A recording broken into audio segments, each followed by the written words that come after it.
All right. Hello, everyone. This is the episodic discussion for our memories on the PlayStation 1, our experiences with it. Start this off, I am Bane. We're going to go down the line here. Kaneki? I'm the man who body ran 5-0. No, he's a bitch. Nope. Speaking of, Bryn? Hey people, how's it going? Remember not to eat bad meat before podcasts, otherwise you will be fucked. Yeah, we're going to get into this in a second here after I introduce everybody, because I got to ask what the hell you ate. All right. Shadow Pyro. Yo, it's Shadow Pyro. Yeah, I'm tired, and I'm actually eating right now, but you're not going to know that during the podcast. All right. And then our good old friend Sonic Kick. Where you at? Yeah, that's me. I'm also eating. I'm trying to eat healthy as an apple, but I can feel for you, Ren, because I think like last night. I wouldn't say last night, but actually, yes, it was last night. You idiot. Anyways, I fucking tried. I cooked spinach and steak ramen like off the packet and like with real steak and real spinach. Of course, what else would you use it for? But okay, translation: he ate Crash's ass. It was okay. It tasted all right though. But yeah. Crash's ass tasted all right. Got it. All right, then our other Shadow 1990 CH. Yo, I'm Shadow, and I don't have a food-related story. Sorry. And I'm drinking water. All right, so really quick here, the side things. We're getting into it later, nonetheless. Rin, what the hell did you eat? Look, I like I said, I ate Crash's ass. There you go. Uh-huh. Okay, somebody clip that. I'm just joking. It's already recorded. But I guess we could jump into the questions. Yeah. All right, so to start off this podcast, what is everybody else's experience with PlayStation 1? How did you get introduced to the system? I sort of got mine as a hand-me-down. I enjoyed the hell out of it, but I didn't play it too long until PS2 came out. But yeah. I actually got a story because the PlayStation 1 was surprisingly, the PlayStation 1 was actually my first home console. Because people think, oh, Sonic fan, Sega, he probably was first a Sega fan first. Like, no, actually, no. You mean you didn't buy the Saturn, the terrible console? Hey, the Saturn's great, but it didn't have as many good games as I would say the PlayStation. But at the same time, before I start any war, that's the problem. So what happened? What happened was actually I got my PS1 when the PS2 was coming out. When the PS2 came out, the reason why is because it was actually given to me for free from a friend I don't know anymore. He had the PS2, and since the PS2 was backwards compatible, he's like, y'all can have the PS1 or whatever. And I'm like, okay, fuck it, sure. During around that time, my only experience with games was like fucking Scooby-Doo and the Cyber Chase and the Weakest Link on PS1. That was a good game. It was weird, but it was something. Wants to be a millionaire. But the real game that actually like made me enjoy the PS1 was Crash Bandicoot 3 Warped. I actually own 2 copies of it because I stole it from my family, but it's from like different parts of my family. But at the same time, that doesn't matter because I love the hell out of Crash Warped. But yeah, that's my PS1 story. Do you still have their games? Yes, I do, and they included like Crash Warped. It was, and then there was Crash Bass, some snow cross, whatever. And here's the kicker: Mary Kate and Ashley Magical Mystery Mall. Oh, I'm still not surprised by that. I mean, I'm like, this can be used for future content. Let's take it. My story is not too riveting, so I'm gonna get it out of the way. I think I started with the PS1. I think my mom bought it for me. Before that, I think my brother had one. And the first game I played was like a demo disc of Metal Gear Solid 1, and I was like really fucking hooked on that. I think the second one was a demo disc of Siphon Filter 2.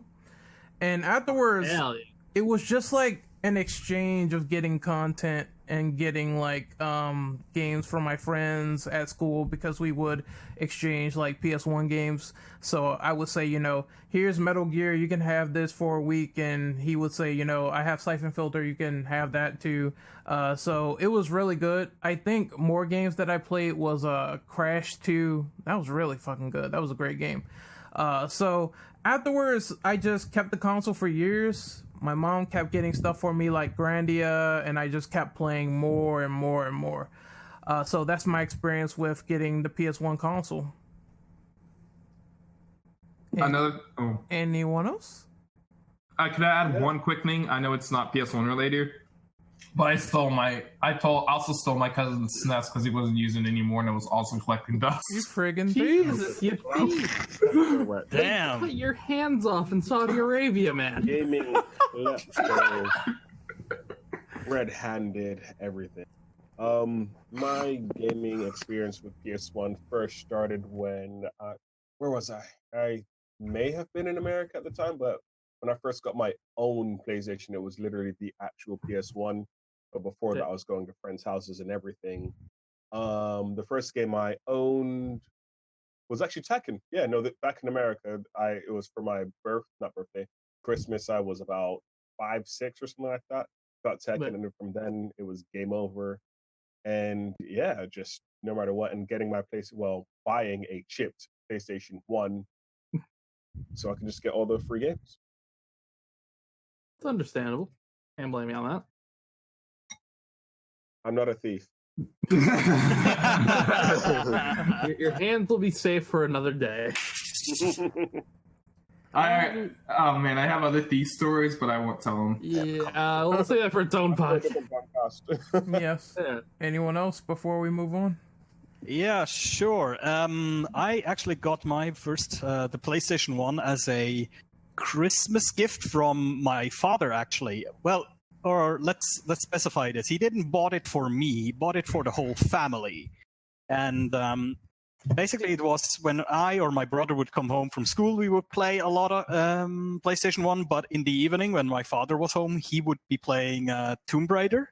And the whole family would sit around on the couch and, give him advice. And, yeah, you need to look over there, try jumping over there and stuff like that. It was like a family activity, and I have very fond memories of that. That's nice. Awesome. Anybody else?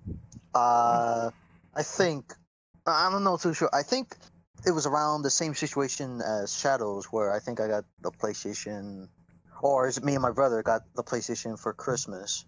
Don't know from who, but we eventually got it. And from my experience playing the PlayStation, he had like tons of fucking games that we have kept for over 20 something years now. And from my experience, it's really a console that I immediately dropped the N64 in a nutshell. Like, I couldn't just stop playing the PlayStation. They had so many games in comparison to the N64. I was just mind blown. From Spider-Man to Tekken to Crash and Spyro. Before we move on to question 2, can we all agree that the intro for the PS1 is so iconic? Yes. It's the best one. Yeah, it is. I just love how it starts. It's great. It's the best. Like the PlayStation 2, 3, 4. They don't have anything that compares to that. I kind of like the PS2's ambient. I mean, it's okay, but I still think just that logo, especially the sound. Yeah. I like the PS2's ambience more. You know how how PS1 had no ambience during their menus. I just like how the PS2 had the freaking waves crashing on the shore. I can fall asleep to that. I've done it before. I've actually done it before. The only problem that I have with the PlayStation 1 is that it was super loud. Like when it would happen when it load, loud as hell. Yeah, you want to make sure your TV is not max volume, because that will literally blow out your ears. And push your speakers. And blow out your fucking speakers, yeah. Yes. So I guess we can move on to number 2. Yep. All right. So the PlayStation 1 was one of very few consoles during this time that succeeded with its use of CDs. only other one I think was Sega Saturn. The other ones had CD add-ons, but none of them were really quality. Oh, 3DO. Forgot 3DO, but we don't talk. Who the fuck cares about 3DO? We didn't. Exactly. Well, unless you play the latest Super Street Fighter 2 Turbo, no one cares. But it was one of a few consoles during its time that succeeded with its use of CD. With Nintendo's unwillingness to compromise at all and stick with cartridges, do you think that Sony had the right idea in mind, or do you think that they should have probably did something different? Isn't the biggest example like RE2? Because on N64, RE2 has like botched cutscenes, and they also have some inconsistent stuff, like with the cutscene with Ada, where it's like Claire talking instead of Ada. So Not it's to super mention, weird. it's all, oh wait, am I okay? Not to mention that Final Fantasy actually jumped from Nintendo to Sony because they were using the CD add-on the CD technology, Yes, which made for them have them Final Fantasy VII never come to Nintendo 64 because it's limited memory, and also if you can put it on 4 discs, and legendary game there. yeah, that's crazy. They lost like one of their biggest third-party developers. At the time, yeah. Yeah. See, the development of the N64 version of Resident Evil 2 was really weird. It actually does have higher resolution graphics, but it has a lot of other issues. Yeah, I just remember like it had some weird additions, like you could change the color of the blood, and some of the cutscenes were Add weird. more blood. Yeah. And the sound was like, here's the thing about the cartridge: the sound quality was lower, and it was hard to hear certain effects, and it just didn't mesh well. The N64. Okay, so the positives of cartridges are it does load things very fast.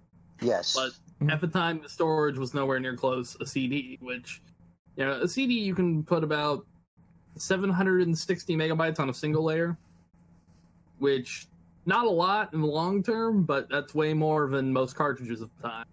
Now, cartridges have improved a lot more, but still. They moved from cartridges to actual to like SD cards and shit. Yeah, they did. But I think the PlayStation was really smart. It takes a long time to load certain games. I'm looking at Gran Turismo. That was hard. Yeah. But with the amount of data they could hold, it was worth it. Of course, we got the games. We got the games where they had like 4 to 5 discs though. Some of the later Final Fantasy games. So that did get a little annoying. 8 had that. Yeah, 7 had like 3 discs, I think. Damn, to be fair though, I do think that Dreamcast era games also had that problem. There was only a few that were multi-disc, I believe. Yeah. Shenmue was like 3 or 4 discs. I think so. Let me see here. I'll take a look for this. That was kind of crazy. Also, I think Xbox 360 had like multiple discs for certain games as well. Yeah, there like Blue Dragon was 3. GTA 4 was or 2. 5? Yeah, 5 was 2. One was an install disc, the second was a play disc. Mm-hmm. Halo 4 had that. But that was also a similar function: 1 install, 1 play. Let me see here. There was like 2 or 3 discs for Shenmue. I think Onimusha had like 2 discs as well. I can't remember which one it was though. For which one? The first one? I think 3 or 2. I think I can't remember. I remember playing an Onimusha game. I know Dawn of Dreams had 2 discs, but I'm not sure about 3. 3 was 1 disc.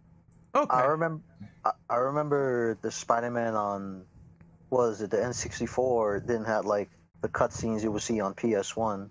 Really? So you don't know what's going on in the story then?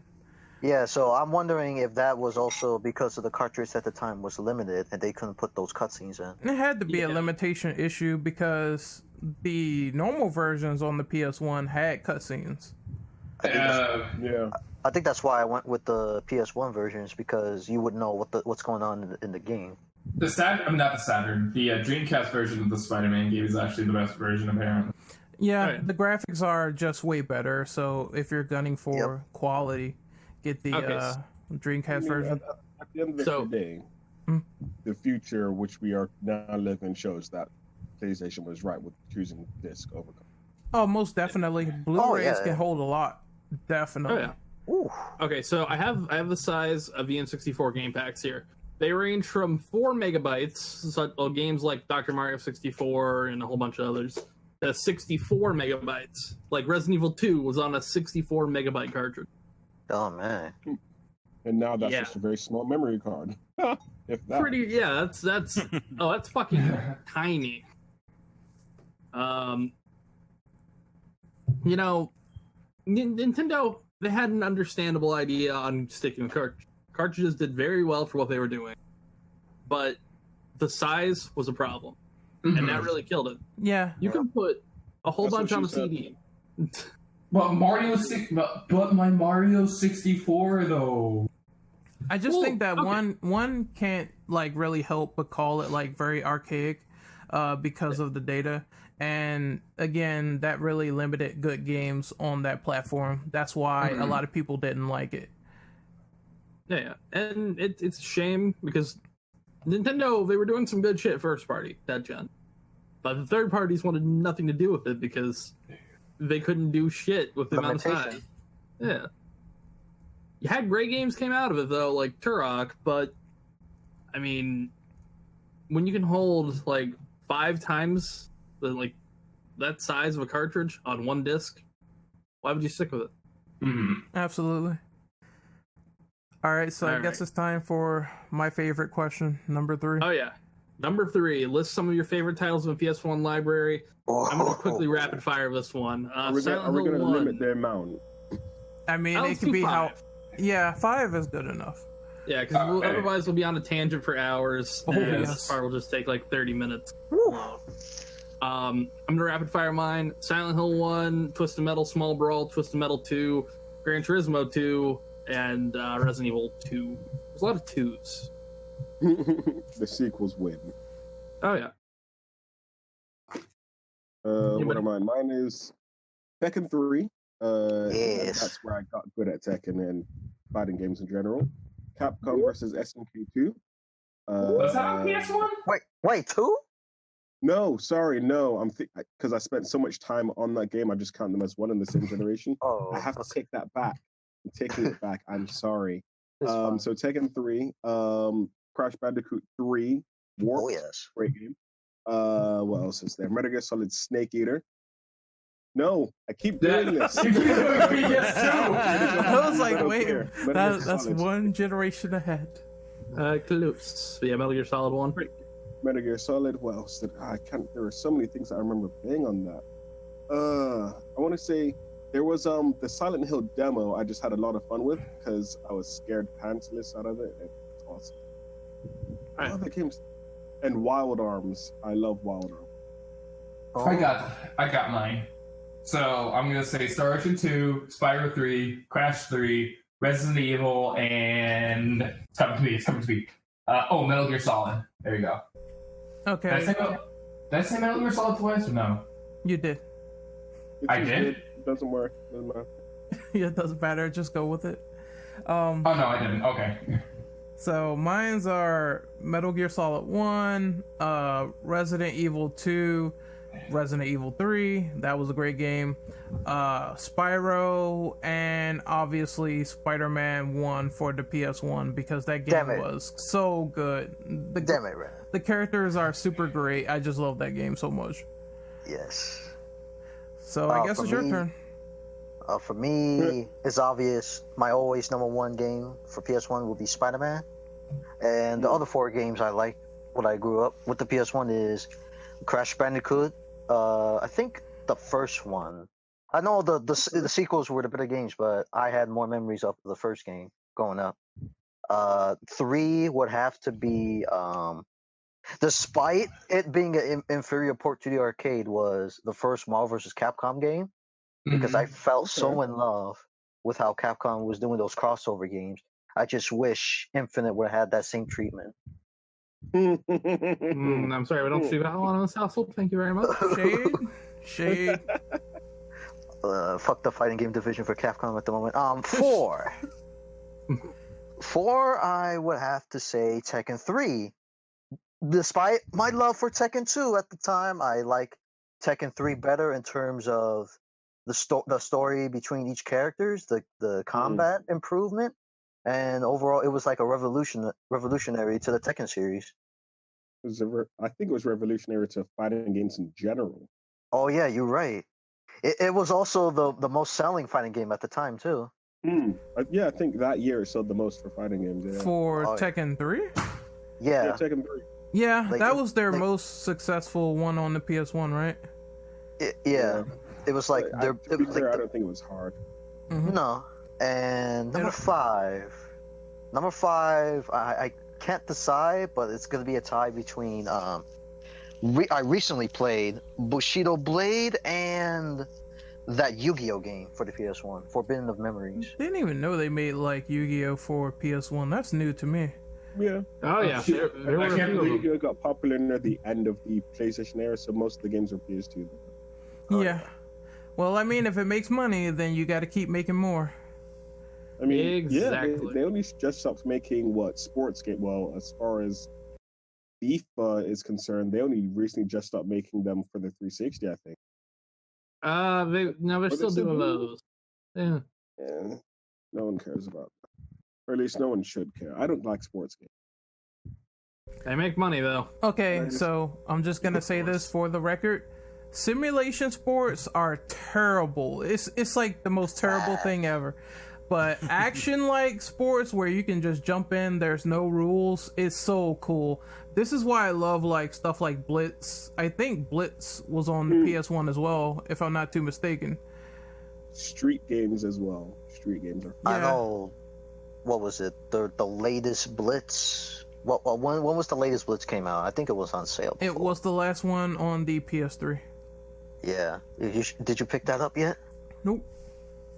That was like the last Blitz game before EA decides, you know what? Let's make garbage simulation sports games every year. It's ironic because the Madden craze back during the PS1 era, that was when it was actually fun to play those games. I don't know why. I can't play Madden now, but I could play Madden in the past. Probably because it wasn't trash. Like they actually put effort and make it fun. Oh, most definitely. Also, one bonus game, well, two games: Abe's Exodus and Odyssey. I was about to say that, yeah. Oddworld? That was a classic. I never played Oddworld, so I have no idea how that game is structured. It is an amazing. I can't stress how amazing a puzzle game that is. It's a platformer puzzle. It's just awesomeness. That's all that matters. I just remember like people made a big deal about the mechanics and how like you need to save the inhabitants, and if you don't, you'll get a bad ending or something like that. Yes, that was the fun part.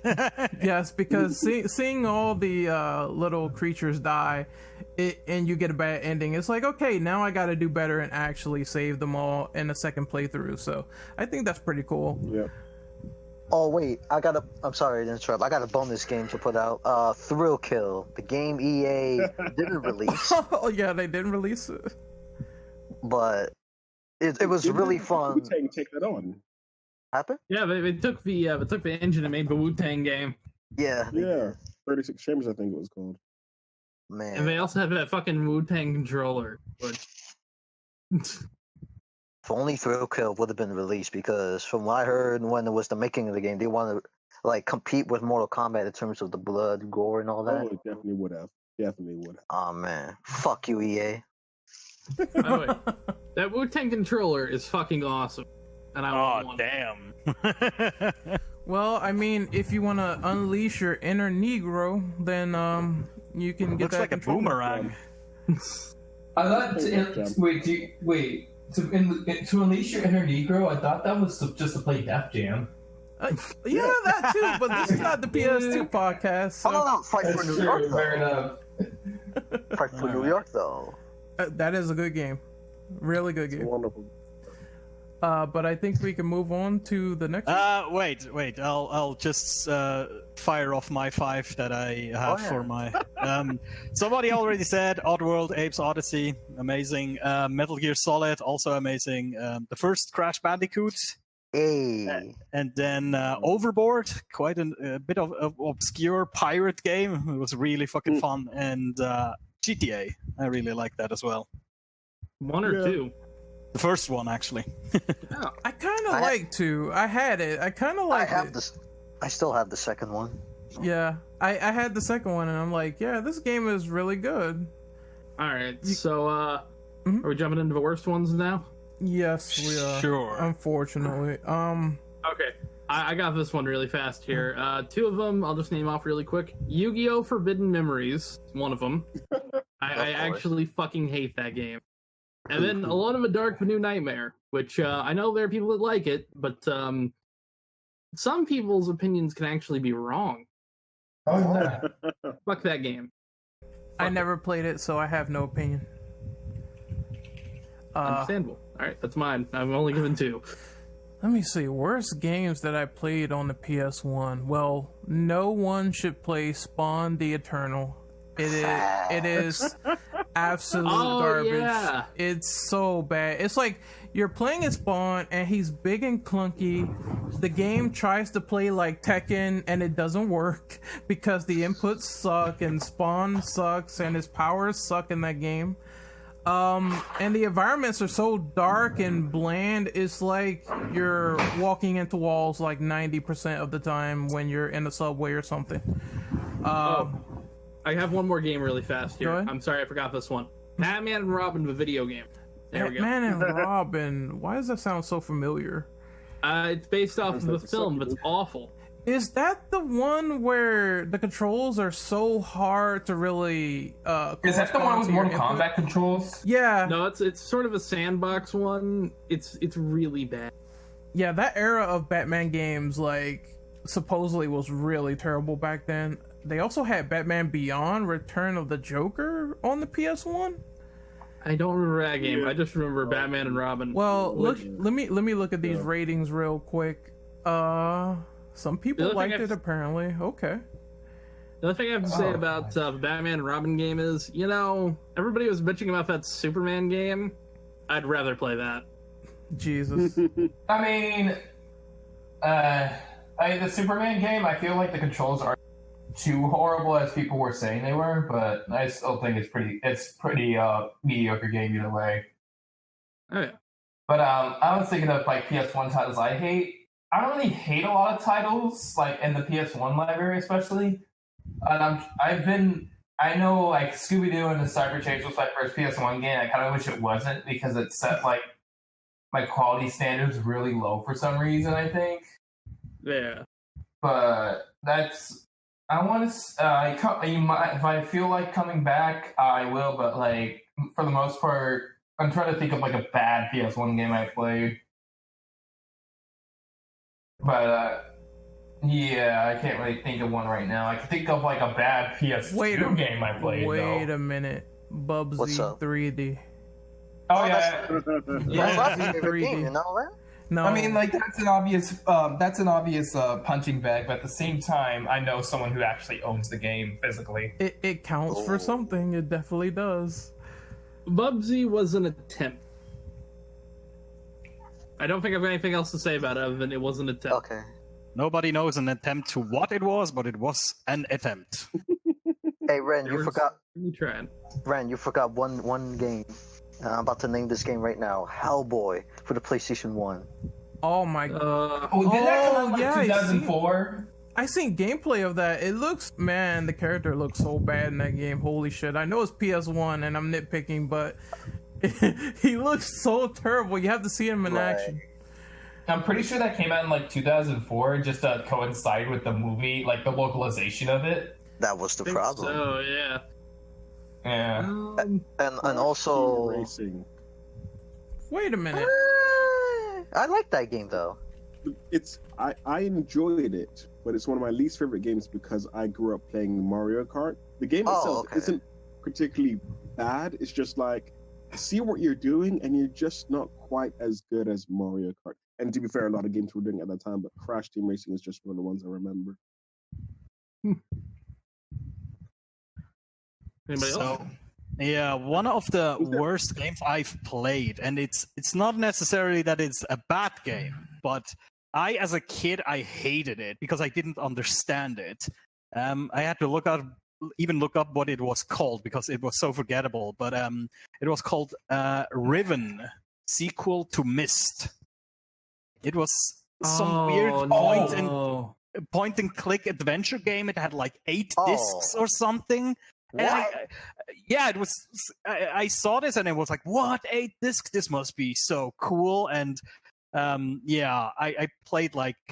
I tried to play it, but I was a kid. I was dumb. I didn't understand what I was supposed to do, and it just frustrated the shit out of me. Oh my god!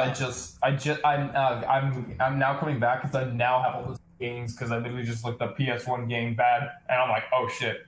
Okay, so first game. The third game I owned for my PS1 was called Shrek Treasure Hunt, right? It was a shitty minigame collection that had an open world, and you had to just play minigames to get your picnic stuff back. And going through it all, you're just rewarded with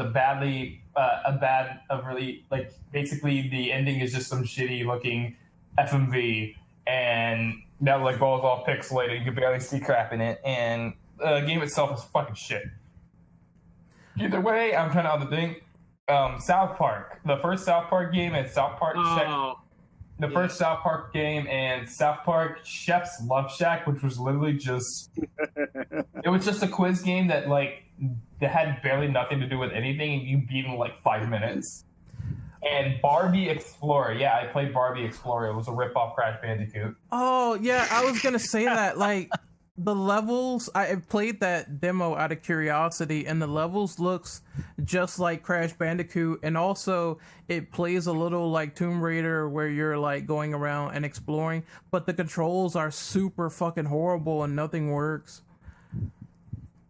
And I just remember falling into pitfalls constantly because I'm like, I can't get this fucking woman to shift to the left. I want to avoid the pit on the right. Come on. But yeah, that and Spawn the Eternal for me has to be grade A garbage. Well, I was gonna add something else. Oh yeah, like I said, despite me growing up with Marvel vs. Capcom 1 on the PS1, I gotta say, the fighting games for Capcom that is not, Rival Schools or anything that was made to the PS1, those inferior fighting game ports to the PS1 and probably any home consoles, in my opinion, were just not that great.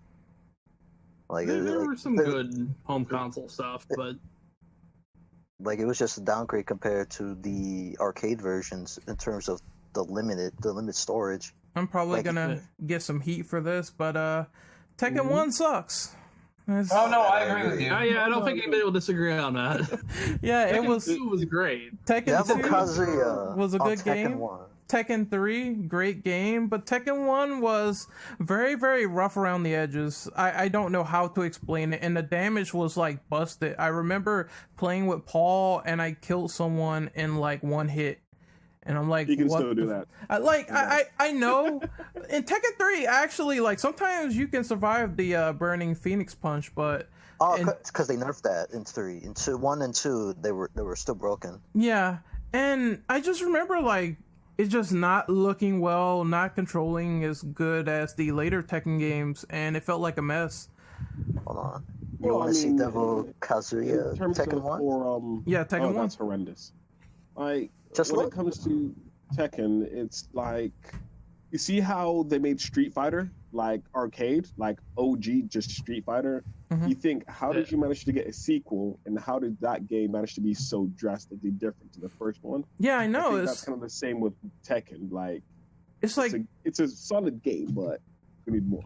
Yeah, it's a solid game, but the first entry really made no sense. Street Fighter made no sense that you have to pretzel fuck the controller to do a Hadouken. It made no sense. So I'm glad they went to a traditional fighting game and made it better. Mm-hmm. Yep. So yeah, that's my list. So I guess we can move on. Yep. Wait, hold on. Oh, I remember another game now. Mortal boy. Kombat Mythology Sub-Zero. Oh my god. Oh, I remember That's that. not a hang on, that's not a game. That's a fucking torture device. Wait, alright? what about Special Forces? Special Forces was garbage. Oh, that's why I put that in there. Oh, I didn't hear you say Yeah. it. My bad. My fault. I mean, no, I didn't say that. No, I put it in the chat. I put the image. It just added with it. Okay, that works then. That was also horrible. Wasn't that like just focused about Jack and Sonya? Yeah. were not relevant? The limitation of Oh, the man. game was that they couldn't put in Sonya, so they compensated for Jax. That's stupid. Even though, like, isn't Sonya like the leader of Special Forces, not Jax? Yeah, she the one who saved Jack. Wow. Well, There was a lot of cocaine going around the offices of Midway at that time. what the fuck is this image with like Kazuya? He looks like a drunk hobo on meth. That's perfect to see, man. Now you gotta put that on screen. You gotta put it on screen so people can see it. Soul Edge. That's another one. I can't stand that game. For some I love reason, the Soul franchise. I have a guilty pleasure for Soul Edge, but I can see why people would say it's also a rough entry because 30 FPS fighting game doesn't mix. Also, Soul Calibur is better. yeah, Soul Calibur Yes. is way better. Is it just me, or does Devil Kazuya and Tekken 1 look like Star Platinum from JoJo? I don't know, maybe. Oh, there's worse. You ever seen Gunjack? I mean, not Gunjack. Prototype. Jack. Prototype. Prototype is the best thing ever. He looks Make like sure him when anyone drunk, says. so. Prototype Jack and Tekken 1 is ridiculous. Alright, so we're going to jump into the next topic here, boys. Alright, so list some obscure titles you would probably recommend to anybody looking into getting into the rare side of a PS1's library. Ooh. I've got two. Star Ocean 2, Star Ocean 2, Star Ocean 2. There you go. Mm. Alright. There is Wild Arms. Do you guys know about Wild Arms? Oh, hell yeah. Okay. So who doesn't know about Wild Arms? I The rest of you don't. I don't. You guys suck. I mean, you guys are awesome, but you guys also suck at the same time. Because so basically, Wild Arms was another turn-based game. You could be one of three characters whose names I can't remember. But one was like a ranger, and he was like Indiana Jones basically, but he had like a whip and stuff like that. Another dude was like a farmer with blue hair, and another chick was like a witch angel type character in a all-girls school. Eventually, you guys all meet up no matter who you pick, but it's just a question of where you start and you get your powers and everything. It's just great turn-based game. I personally prefer to Final Fantasy, but at the time, the only turn-based games I like were Pokemon and Wild Arms. It's just awesomeness. And Tumba. Who remembers Tumba? I Been a long time, actually but I've heard of do. Tumba. He's the I guy played with the the. demo for Tomba. He's the guy with the pink hair, right? That's right. Yeah, That I played first the game demo. Oh, yes, right. Yes. Awesome. I lived on the demo, then I got the game. One of the best platformers I've ever played. Do they ever have a manga for that? That's interesting. I don't know. Because it looks like he was from an anime or something. It's very anime influenced, the art style. That's what I like about it. Have a look. Nope, Oh. I don't see anything here. Damn. But there seems to be a cartoon. Oh no, it's Game Room. Nope, nothing. Damn it. Sadly. Anybody Okay, else? I guess I can name mine really quickly. There's this game called Blaster Master Blasting Again. I thought it was yeah. I thought it was pretty good for a 3D Blaster Master coming back into the fray. Also, another obscure game is Buzz Lightyear of Star Command. I don't know I why. have that game. I don't know why, but for some reason I really liked it. Like the 3D levels and the the art style and everything. It really felt great. It's a bit it can get a bit hairy sometimes, but I mean it is a great experience, so I would recommend people picking that up. I guess Tumba counts. I played Tumba 2 and I really enjoyed it. Also, there's this game called Tolbo 1 or Tolbo 2. Yes. I know what you're talking about. I don't remember it. It's a fighting game. It has characters that are influenced by like the art style of Akira Toriyama, who did Dragon Ball. And Dragon Quest. Yeah, And I thought it was a really technical fighting game. The sequel is better than the first one, so I would recommend picking that one up. They did.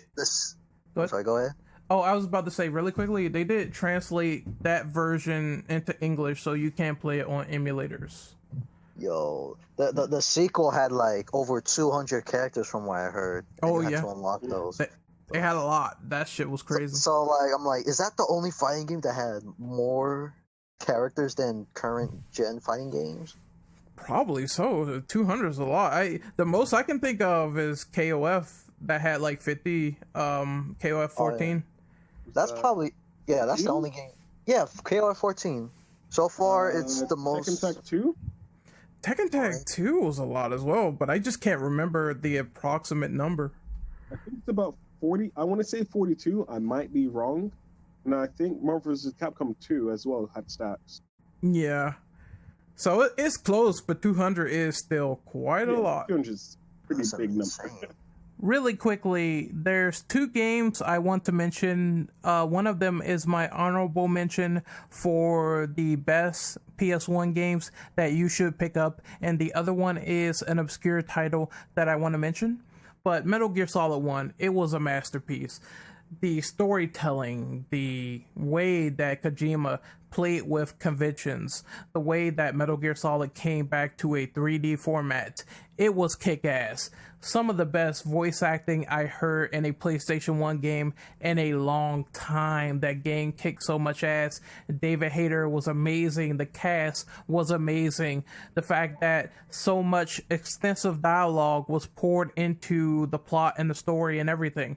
I just love that game, and the gameplay just supplemented as well. If you haven't played Metal Gear Solid 1, if you are a nostalgia gamer, go and pick that up. You will really enjoy it. You will enjoy it a lot. The next game that is on my obscure list is Mighty...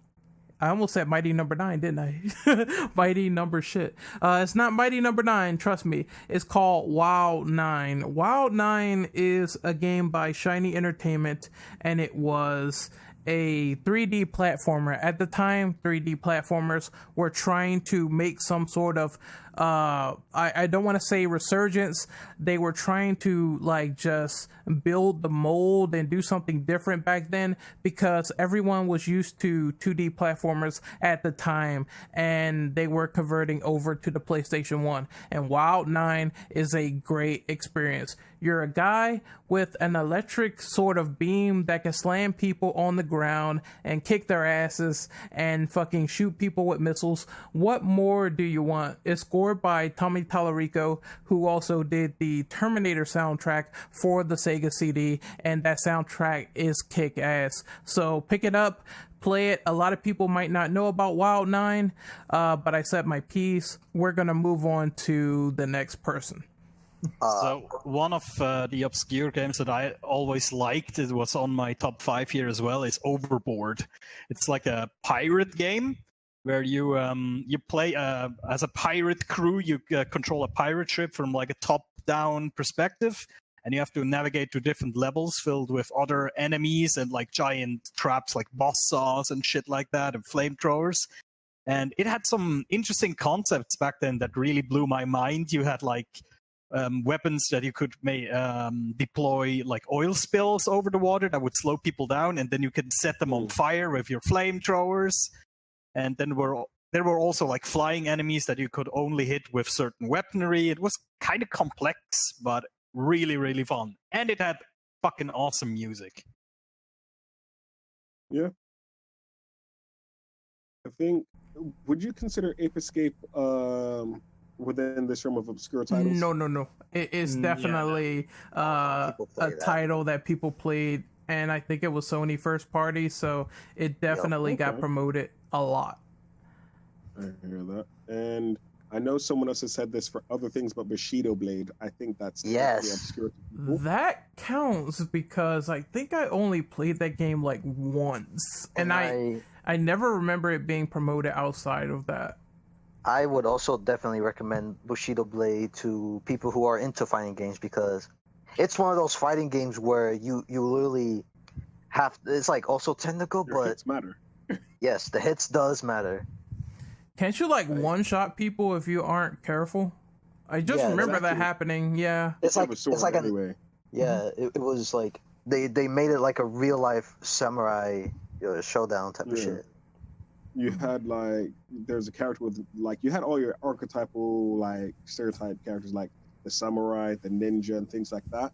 And Yeah. there were levels that like if you had trees, you could actually cut down the trees and stuff like that. It was well thought out, especially for the time when it came to doing things like that. Is for me in the terms of like hindsight type of stuff, it's one of the best fighting games that I'd ever played. Maybe not the best technical ones, but like for the time and everything, it's There's a game on my mind that I think would go on this list.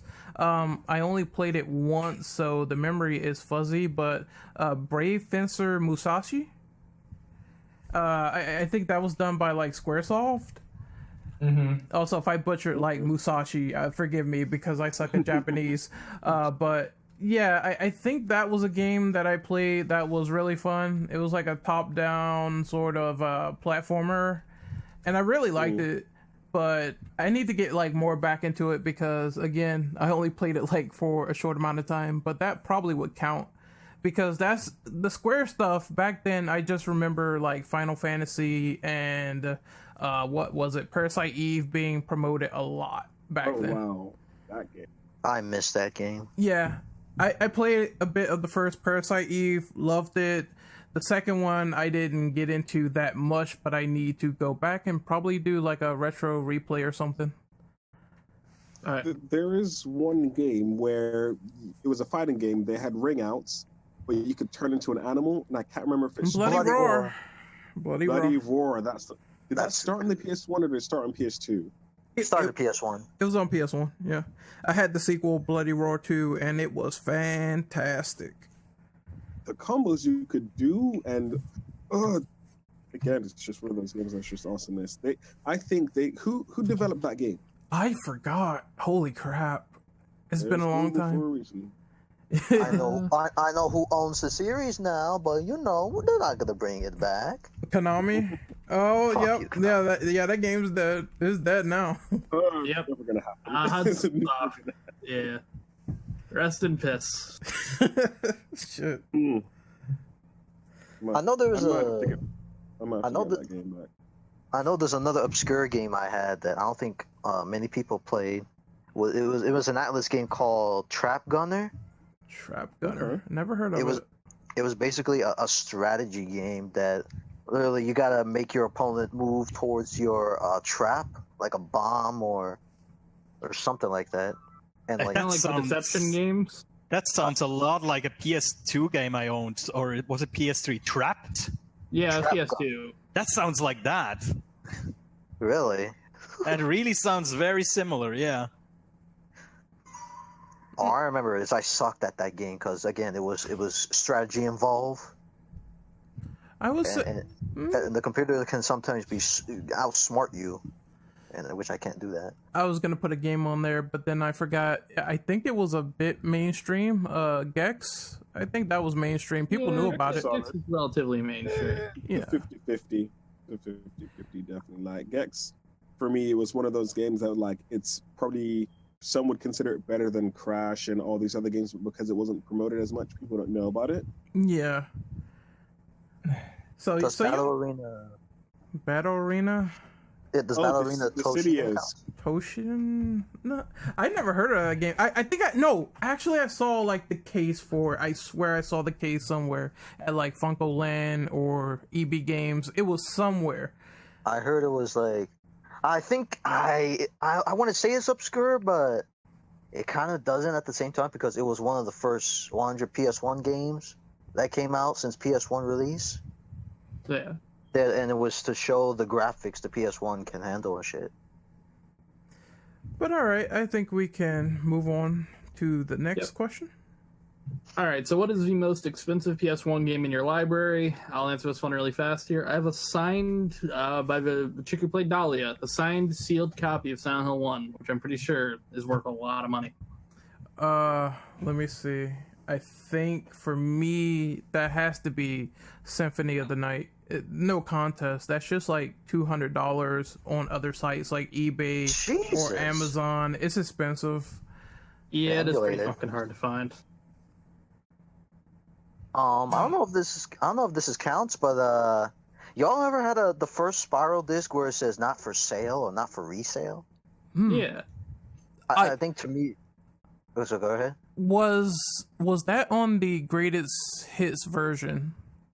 I have no clue because, to be honest, I didn't know if that came with a case or not. But all I remember was the first. I think I had two first Spiral discs, and one of them it was purple, and it literally said "not for sale." And I think that's my most expensive PS1 disc Yeah, because I had never seen a disc say that before. if it was on the greatest hits version, I think I had that one. Mine is Star Ocean Second Story. That's it. Star Ocean. I just I love the think shit out my- of Star Ocean, though. I'm sorry, guys. Star I Ocean interrupted. Shield. All right. I think my most expensive game is pretty easy. It's Metal Gear Solid because it's the only PS1 game that I still have. I have no idea how expensive it is, but it's the only one I have, so that counts. Let me find out. Due to Amazon. Amazon is our friend. Also, Ren, it wasn't on the greatest hits. I just checked.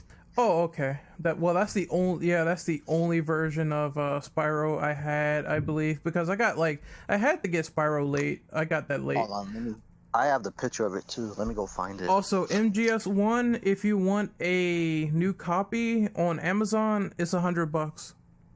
Fuck okay. that. Not bad, not bad. It's not bad, but it's not great either. Brand new. That's the thing. It's brand new, so like, Yeah. I don't think people care about that much anymore about brand new. They rather like you want to look like for the complete, like just for something complete in box and that kind of thing. Well, here's the already have thing. Like, if you buy a used game, and what I notice is that used games, you're taking a gamble because you don't know if they'll work or not. You Oh might. yeah. So if you want something like intact, you would probably get it new. But if you want to take that gamble, you would get it used. Oh, so Ren, look at the chat. Let me take a look. That's the one. That's the Spiral disc I have. Oh, I definitely didn't have that version. that's new to me actually. So okay, you learn something new every day. Anyone else? I think one deal I got was basically my copy of Tekken 3 that was close to being complete in box was $5 at a pawn shop. All I needed to do was just order the instructional booklet, and that was it. I'm And it was sure. like $1. I'm sure Tekken 3 had to be expensive at one point because it wasn't on PSN. Yeah, it wasn't on PSN for the longest time, like because of the license. Yeah, with Gone. God, the worst character in Tekken 3. Yes. Who's this? The Gone. orange dinosaur that's in Tekken 3 that Gun you is can't the hit. best thing ever in Tekken 3. He's so small. I just hate his hitbox. I can't He stand was, it. he was. What the fuck he was? He was from a French manga. Yeah, and at the time he was the Yoda because you can't hit him. Yeah. Yeah. If we're talking about actual gameplay, yeah, he's horrendous, but he was just a fun character because he farted on people. He farted on people. Yeah, that was one of his moves. I One remember. of his moves was he would turn and fart, and it would give you a crumple state to continue a combo. Yeah, Tekken 3 had some weird stuff going on. Like Dr. B was like crippled, and each time you would do something, he would fall over. That shit was funny. Holy Not shit! each time. There were specific moves where if you did it properly and you held back, he would roll back and then fall. He had interesting setups that you could use for things, but it mainly worked against people who didn't know how to play the game. Yep. 79.95 for a copy of Tekken 3 Greatest Hits. It's up there. It's getting up there. Only 2 left in stock, so Jesus. if anyone wants to get the copy, there's only 2 left in stock. I'm good. All right, so can we move on to the next one? I believe we can. So, what do you guys feel? How do you guys feel about the accessories of PlayStation? How they factored in the use of PlayStation 2 and with adapters in the PS3? I mean, Go ahead. Go on. No, you go. Okay, so I always thought it was interesting that you could use your PS1 memory card in a PS2. I thought that was great, forward thinking. And the accessories themselves, I mean, the multi-tap, it was kind of weird. I never seen a multi-tap like outside of anywhere because usually we didn't have like 4-player games. But yeah, I thought they were trying at the time.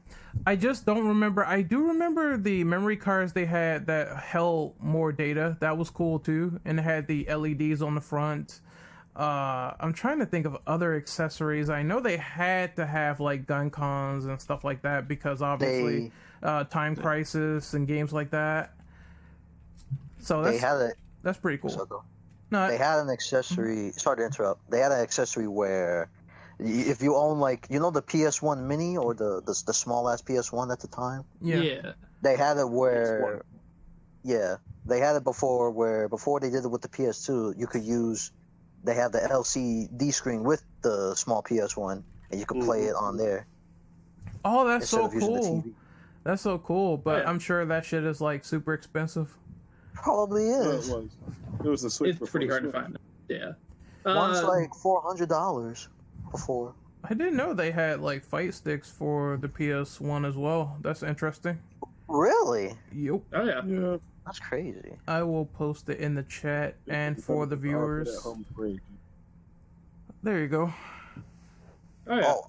Oh, I just found it. The Flight 6 was actually pretty useful. I'm sure that screen combo is expensive, but Sonic Kick, what were you saying, sir?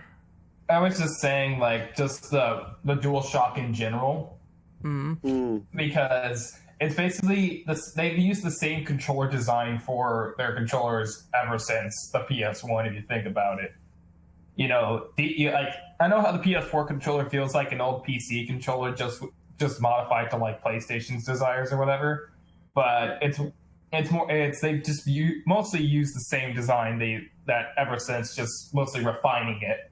Wow, you see, like, Xbox found their design finally on the 360, but Xbox had to start off with like the fucking Duke controller. Hey, the Duke was good. No, it wasn't. It's horrendous. The smaller Duke is better. Positive. I like You the guys had Slim. manly hands. That's your fault, not mine. I hate the Duke so much. Anyways, The Slim was better.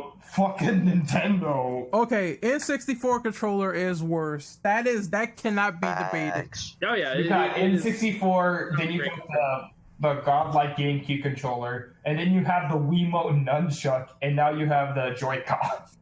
Oh, don't forget the Wii U gamepad. Don't forget the Wii U gamepad. The Joy-Cons aren't great, but I will say this: the Pro controller's actually pretty decent. Quick side question, didn't the DualShock come late into the game? Because I swear, like, originally they didn't have DualShock at all. Like- Yeah, it was late, but at the same time, they passed that on to PS2 and then PS3, PS4. Yeah, and I know I'm asking questions a lot, but I swear, didn't like PS1 controllers work on the PS2, or Yeah. they didn't? Yeah, it did. It They did. did? Yes. Oh, Yes. okay, that's good. And And also, also, I just remember the DualShock thing being a thing when Resident Evil came out, because they re-released some versions with a DualShock version. yeah. Okay, so I'm just making sure. Also, the only way to play the PS3 for a little while there was to use an adapter to use the DualShock, because the standard DualShock 3 is kind of awful. I hate the trigger. Yeah, triggers are bad, so So yeah, I had to buy an adapter to actually play the fucking PS3. well, Yeah. it's a little piece of history that was interesting during the time. So I really just liked all the accessories they had and how they carried them on to the PS2. I just think that that's what a company should do. They should have like all your accessories in mind if they're making like another platform for the future, because you never know if you might need to get like a new controller or something, and controllers are expensive these days. Like, they cost as much as a full retail game. Yeah. All right, so are we jumping to the next topic, boys? Oh, can I read that next one? Sure. Sure, go Oh, for it. man. I can't wait to answer this one. What are your thoughts on the PS1 Mini? Here's my same thoughts about the Nintendo Minis with this. Was it the NES and Super NES? Use emulators. Artificial demand at its finest. Just use Here's- emulators. Here's the thing. I can understand for some of it, like for the SNES, where you got, you know, the full final version of Star Fox 2. Mhm. That's understandable. What have you Even though- revealed so far for the PlayStation Mini? Shit. I know Tekken 3 is on there. It has to be. I know you was Yeah. mad because Tekken 2 is not on it. Yeah, okay. I was pissed that Tekken 2 was not on it. I'm still fucking mad. All right, so yeah, they've only announced a few titles for it. Which one? That's like a red flag, as it is. So yeah, all right. Ridge Racer Type 4, not original Ridge Racer. We decided to put fucking Type 4. Why? Jump and Flash, good game. Wild Arms, good game. Final Fantasy 7, good game. Tekken 3, good game. 2's better. But like, I don't know why these are taking off so much when you can't even play the classic games on them. You have to just stick the lineup they give you unless you mod it. I find it kind of weird that you need I would like. say the same to the Nintendo ones unless you mod it. I find it kind of weird that they're doing the whole HDMI thing and they're not doing the classic like composite or component. Like, is it just strictly HDMI? I think it is strictly HDMI. That's weird. That's gonna look kind of crappy on a big screen TV, but that's just my opinion.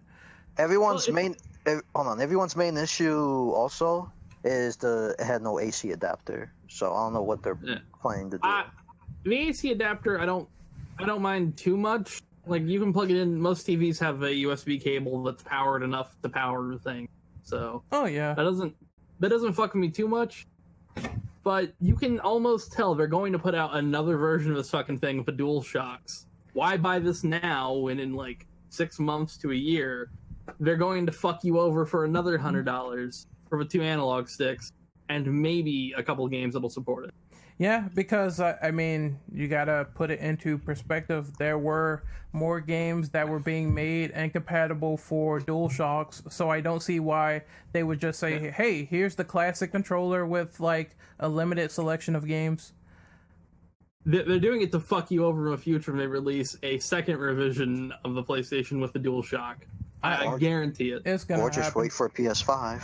Or just emulate these games. Yeah, Or Indeed. you have a larger library with the, well, not too large, but there's still like a library with the PSN classics on PS3.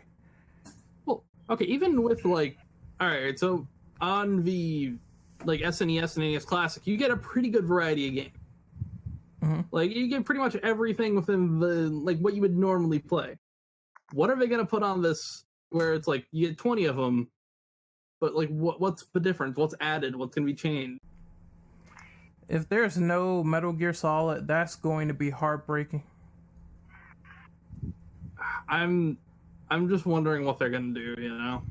I mean, it looks cool. The premise, it could be, you know, pretty cool, but I just see right past all the artificial demand and the lackluster roster of games that might be implemented. they're only doing it because Nintendo's doing it. That's pretty much Oh. why. Oh, definitely. I wasn't even gonna say it like that, but yeah, they're the only reason that Sony would ever do this is because Nintendo made money. Yeah, they want to make that money. I mean, it worked out for Nintendo, then, you know, why not jump on that bandwagon? I mean, I'll give Nintendo this though. They had a very great lineup on both of them. I mean, the SNES Classic, you got F-Zero, you've got Zelda Link to the Past, you've got the 2 Star Fox games, Mario Kart, Mario World, RPG, Earthbound. You've got a good variety of things. Mhm. They have a somewhat decent variety from what they've talked about, like, you know, Wild Arms, you know, you've got Ridge Racer, all that. Decent enough variety, because I don't see much past that. Don't mod it. Don't worry. It always happens. I don't know. If people want to buy it, that's their choice, but I think it is pretty dumb to buy. I just emulate, like I said. Oh yeah. Yeah. Yeah, I just Emulators- don't care about PS1 Mini. Like, well, emulators are cheaper, easier. That's why I don't understand why the fad of remasters have taken off as much as they have. Oh but boy. I'll say this, like, and I'll end it here. I think it could lead to some interesting possibilities with like a PS1 mini. I mean, not a PS1 mini, a PS2 mini. PS2. That would be kind of cool to see, but again, it just depends on how they market it and what they do with it for me to buy into something like that. Because why get it if I'm limited and if there's like artificial demand and I gotta go out and do this when I know they're gonna resupply anyway. So I just think that what's going to happen is this will still enable scalpers no matter what. Oh yeah. Also, if you want something like this, there are Raspberry Pis in their cases that look exactly like the PlayStation Mini. Yep, Indeed. you can just And like you can fill up the entire PlayStation 1 library instead of 20 games. yep. You Yeah, can it's just make basically your what own. my brother did. That he did the Nintendo Mini thingy on a Raspberry Pi. Basically, Oh, yeah. it's so fun. But Plus, yeah, you can emulate more than just PlayStation 1. yes, Yeah, Nintendo. It's like, man, at this point, you might as well just go out and do it yourself. It's like The emulation race. they're telling you, like, just do it yourself, DIY. Yeah, like Raspberry Pi 3s are less. They're $41 for just a Raspberry Pi, and then an SD card, a controller. You'll still save yourself about $20 by the end of it. Yep.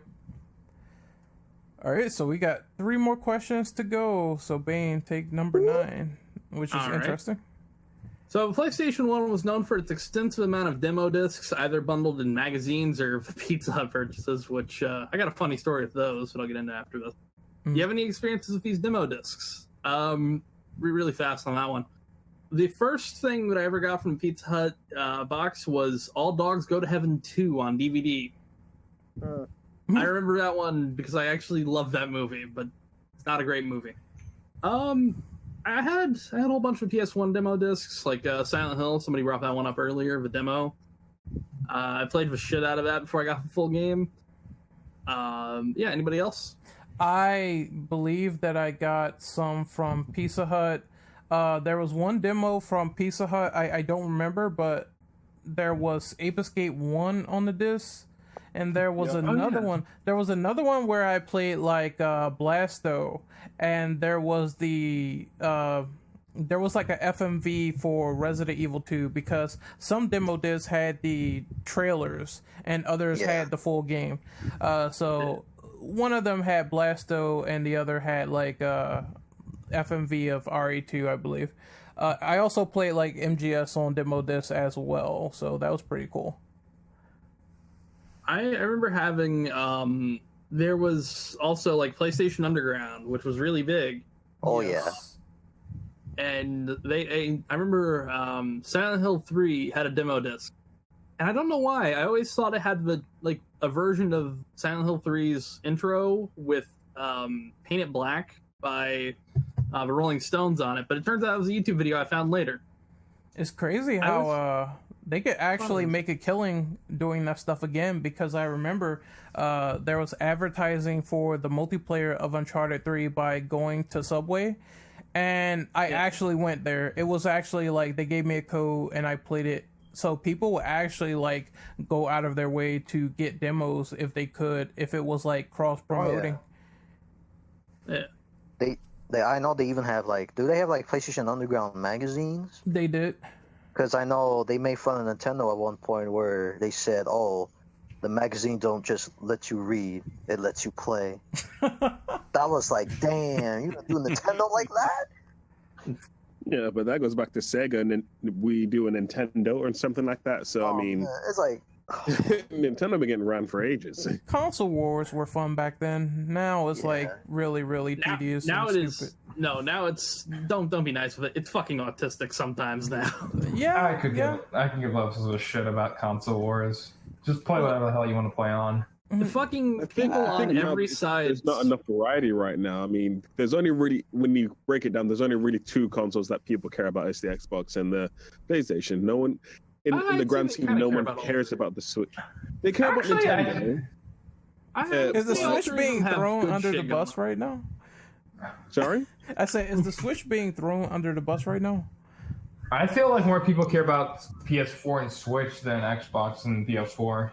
Well, when you think about I- war, Those it's are always the- PS4 and Xbox. Like I would say Nintendo all- is great, Look, Sega was greater than Nintendo, okay?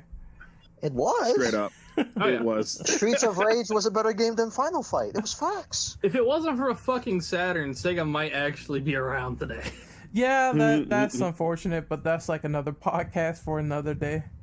I could spend about 42 minutes just on all the shit Sega fucked up on. Specifically 42. Oh yeah. Oh man, but you know what? But you know what? I'm glad Sega like bring back Streets of Rage with the fourth game. I'm Yeah. so happy about that. Yes. That was pretty yeah. cool. I cannot wait for that. It's time to That is looking so good. So, For me, when it came to demos, I literally lived on demos for so many games that I can't even remember the names of. There was one racing game where you were basically it was a four-wheeled car, but you could go upside down. There's tunnels and speed boosts and everything, and you could aim missiles, sort of like Mario Kart. Bushido Blade demo, MGS demo, Silent Hill demo.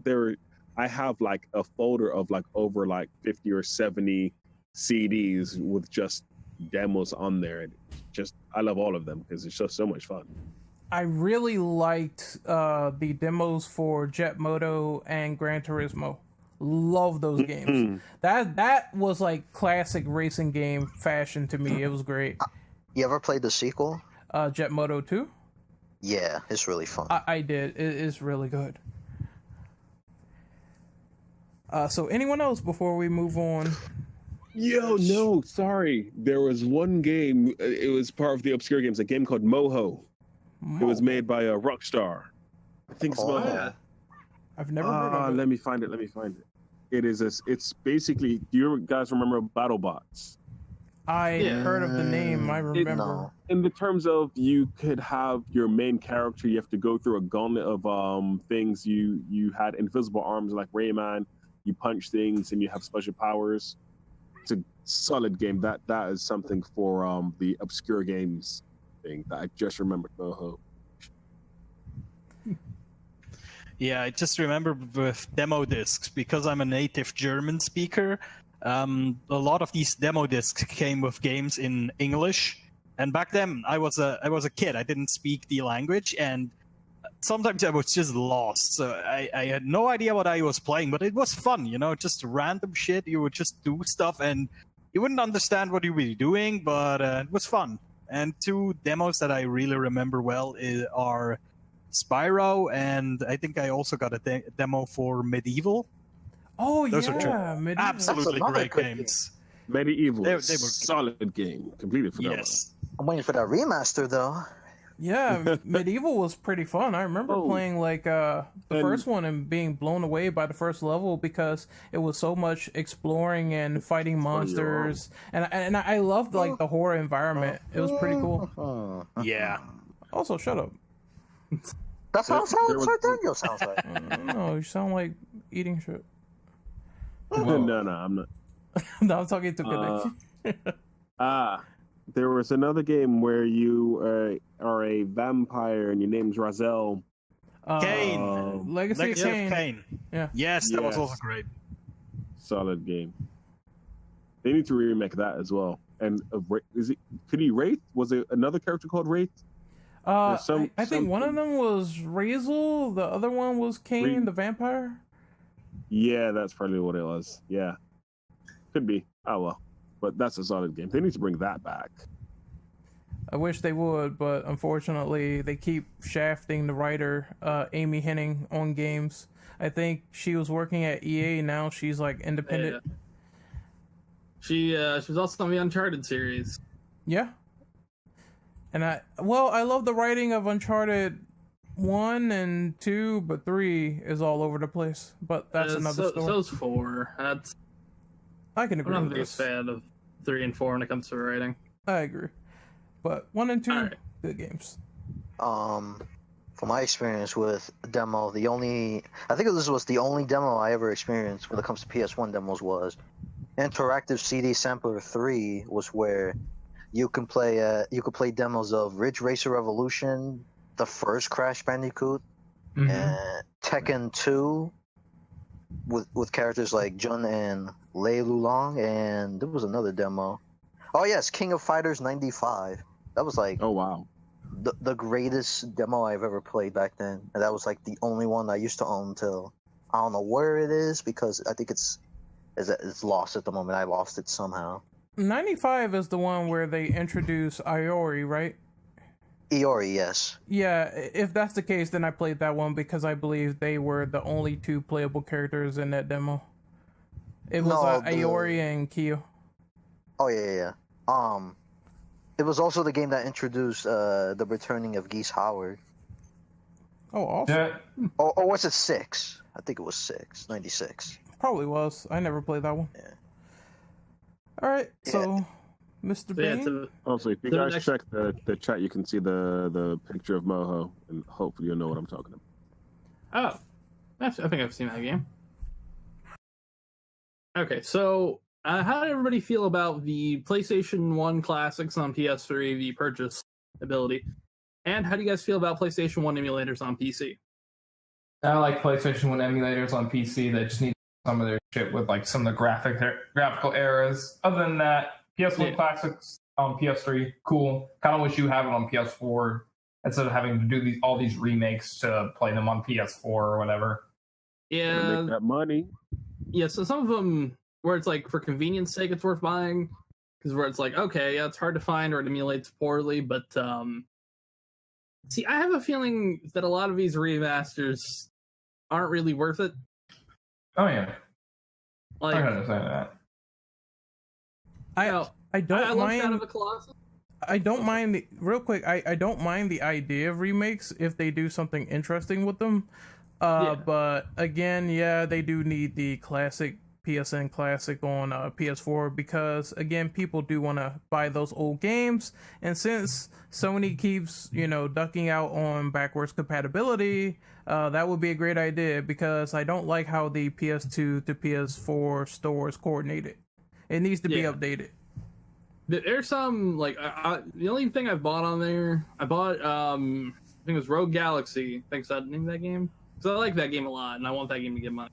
And Siren because emulating the second person experience for that game is fucking awful on PS2 emulators. Still garbage, but yeah, the rest of it, it's like, oh yeah, you added trophies. Yeah, pretty Oh. much. That's what they do. But I like the idea really quickly. Emulators are great on PC, great variety of games, but Right. PSN Classic, it's a nice library, but it is lacking after a certain amount of, you discover certain games aren't on there, like Tekken 3 and stuff like that. So yeah, I think it needs more, in my opinion, and it needs to be on PS4. The PS1 classics had better library than the PS2 on PS4 library. That's a crying shame too when you think about it. Because think about it, you could purchase, well, not Tekken 3, but you could pretty much purchase the sequel on PSN right now, and the classics of Crash and Spyro Yeah, I'm glad they have those at for least. cheap. I think they were cheap too. Instead of in case you don't want it physical, you could just buy it on the PS3 cheaper. Yeah. And yeah, playing on the PSP and for people that still have a Vita. The Vita, Yeah, I say this is somebody who owns a Vita. I still have mine. I can't get anything out of it anymore, so But the PS1 emulator, oh man. Oh, yeah. That's why I said I'm not buying that PS1 Mini. Or it's just like I did, and this is me. Like you don't have to emulate. You could just buy the PS1 Mini if you want. The same thing with the NES, Nintendo. I just think emulation is cheaper, easier Oh, yeah. than just to buy those. Especially since there are certain games on the PS1 emulator that you could put the better frame rates or made it more stabilized than on the Oh, yeah. consoles.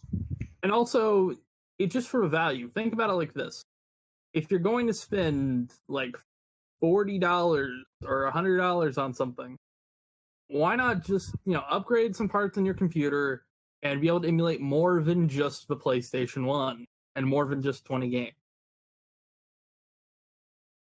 Yeah, Fuck, even a cheap laptop could do that. yeah, it's not that hard to do when you really think about it. Oh, yeah. All right, so anyone else before the final question? Not really. All right, Bane, take it Okay. away. All right, so this is the final thought here. What impact did you guys feel that the PlayStation 1 left on the industry and on you during the time of the N64, Sega Saturn, that kind of generation that was coming out around that time? I'm just gonna say this. Yeah. Let's just say this is Sony's first console, right? And during this time, people were, doing a whole Nintendo versus Sega kind of thing. Yeah. I just feel that PlayStation ushered in a new era. My tongue is twisting. PlayStation ushered in a new era that still continues to this day regarding, I wouldn't say regarding console wars, but regarding just Sony and video gaming in general. Because Sega is now a third-party company. Nintendo still makes consoles, but they're not as successful as they used to be. I mean, they're seeing success, but they're not as successful as they used to be. So it's more just it had a major impact on the industry because they just slowly built up from the PS1 to the PS4, and they had a dedicated fan base and their own dedicated games and all that kind of stuff. So it worked out well in the end. Yeah, I agree. I think the N64 was when Nintendo started experimenting a lot more with awful ideas like the cartridge and the controls. and the controller, yeah. And all the stupid accessories, Rumble Pack, all this shit that I you had needed. Rumble Pack. It was horrible. Yeah, so You couldn't play certain games unless you have the Rumble Pack. yeah, so I just can't really, give. I can't really give Nintendo all the credit. I mean, I did like the N64 for what it was, but I did like PlayStation better. Saturn, I did play it. The games I played on it were hilarious because I believe my first game was Street Fighter, the fucking movie, and it was Oh, ass. God, why would you do that to yourself? Well, I did break the game disc, so I'm not gonna lie. I got that trash out of here. But yeah, I definitely would rank PS1, then N64. It was great for what it was. Then the Saturn's last. I think the impact that it left was they brought a lot of really good killer apps to the table. Like Sony really doubled down on getting all these developers and making great games and putting it on their platform. So I really enjoyed a developer having all those first party games to play and good third party as well. So anyone else? Well, to me, it always felt like, maybe it's not true, but it always felt like in comparison to when I looked what games I played on the PlayStation and what my friends played on Nintendo, it always felt like I was playing the more hardcore, realistic, a bit more darker games. That's how it felt like. I'm not quite sure if it's 100% true, but it always felt to me like the PlayStation was a bit more grown up even. It's hard to say it like that, but it felt that way. That's true, because I mean, you see games back then like Mario 64, and it's like, yeah, I can understand this game is definitely tailored to a demographic of children or people who just like Mario in general. And then you see shit like Resident Evil where, okay, a guy's head gets eaten off by a zombie. You don't see that like often back in that era on Nintendo platforms. So it was just like they really promoted the darker aspect of certain video games, and I think that is where the appeal came from. Yeah, I agree with that 100%. It did really feel like a more, at least at the time, a lot more adult content, or at least teenage content was on the PlayStation versus pretty much any other console at that time. I mean, PC, I wouldn't count PC in terms of console, and especially at that time, because Nice. PC had Leisure Suit Larry. Right. Oh yes. I know my father had that disc laying around in his office, and I always looked at it and I was like, "What is that?" Oh boy. Oh, that was fun. Anyone But, else? Or are we good I'm- for now? What impacted me was for the PlayStation 1 at the time was I didn't have any other consoles to play, so I did get it, and like I said earlier, the amount of library and the games in comparison to all the consoles I played before, like the N64 and the Genesis, like I was mind blown with all the possibilities that I could play on PlayStation with games like Spider-Man, Spyro, Crash, Tekken. Like it was endless of possibilities. Yeah. Like I think was in the- I was mind blown. I'm sorry. Go ahead. No, go ahead. You weren't done. Oh yeah. And then I know I know it's gonna go off track, but PS2, man, like they made it a whole new level with PS2, with games and graphics and all that. Yeah, I definitely think that if this was the test bed, then the next generation PlayStation perfected, all the stuff they built on. Like I said, N64 was no slouch. I did love the ports and everything. I just I wish agree. they could have done better in terms of how those ports were handled and some of the accessories. Yeah, and like you said, Ren, the PlayStation had offered more at the time compared to N64 at the time. Yeah, but I did enjoy some Jet Force Gemini. I'm not gonna lie. Jet Force Gemini was fucking great. Yes, it was. The second half of ass. Well, The the CW second game. half is, the beginning's not too bad, but it is a grind fest to get those stupid, what is it, those furry things. Ugh. Yeah. It was nice to finally have that game with working controls though when it came into Rare Replay. Oh, yes. Yes. Yes, you could actually fucking dual stick movement. It was nice. It was actually fun. Well, more fun than it was before. think- All right. For me, like just in the terms of impact, I think if it wasn't for the PlayStation, I probably wouldn't be into as gaming, and if not gaming, as into fighting games, because I couldn't play Street Fighter back in the day when it was on the Nintendo, and things like that. So thankfully, to Tekken 3, I got into fighting games and I got good at them. And games like Spider-Man and all those fantastic games helped me get more into comics. And now I'm a nerd. So I thank the PlayStation for that. Hey. I'm done. Yeah, All get right. out before I kick you. No, I'm kidding. I'll kick out Ren. Nah. Oh. So, I guess we can do outros right now, Bean. All right. I've been Bane for you with a YU at the end. That's my Twitter handle. Yeah, that's all I got. Kaneki.